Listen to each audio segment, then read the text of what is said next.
योगी कहते हैं कि यदि मनुष्य सत्य को पाना चाहता है तो उसे दुनिया को छोड़कर एकांत वन में चले जाना चाहिए।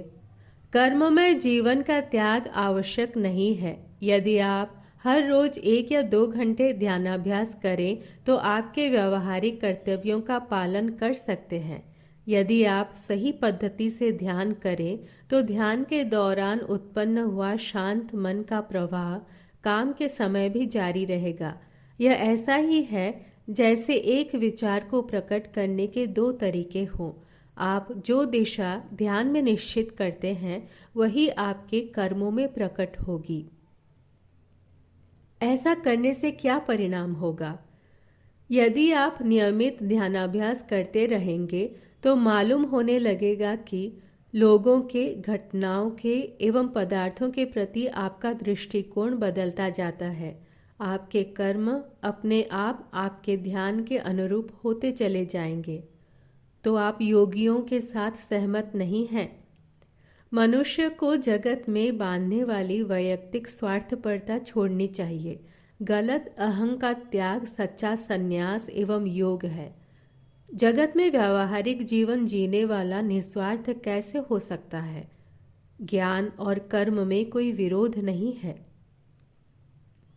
आपका मतलब है कि अपने व्यवसाय में पूर्ववत कार्य करता हुआ मनुष्य ज्ञान मोक्ष प्राप्त कर सकता है?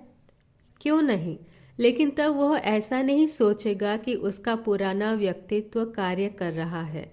उसकी चेतना क्रमशः बदलती जाएगी और अंत में अहं से पर रहे हुए तत्व में केंद्रित हो जाएगी। यदि मनुष्य काम में लगा रहे तो ध्यान के लिए कम समय रहेगा। केवल नए साधक के लिए ध्यान के लिए अलग समय निकालना पड़ता है। जो आगे बढ़ रहा होता है वह कार्यरत हो या न हो, गहराई में मुक्ति का आनंद अनुभव करने लगता है।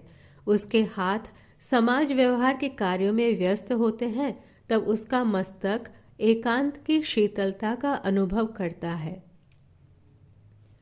तो आप योग मार्ग का उपदेश नहीं करते।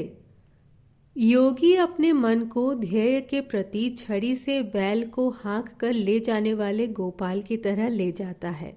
इस मार्ग में साधक हाथ में हरी घास रखकर बैल को ले जाने की तरह अनुरोध से काम लेता है। यह कैसे किया जाता है? आप स्वयं को प्रश्न पूछते हैं, मैं कौन हूँ? यह अनुसंधान अंत में आपको अपने भीतर मन से पर, मन के पीछे रहे हुए तत्व की ओर ले जाता है। अन्वेषण द्वारा इस महाप्रश्न का समाधान पाइए और आपको सारे प्रश्नों का समाधान मिल जाएगा।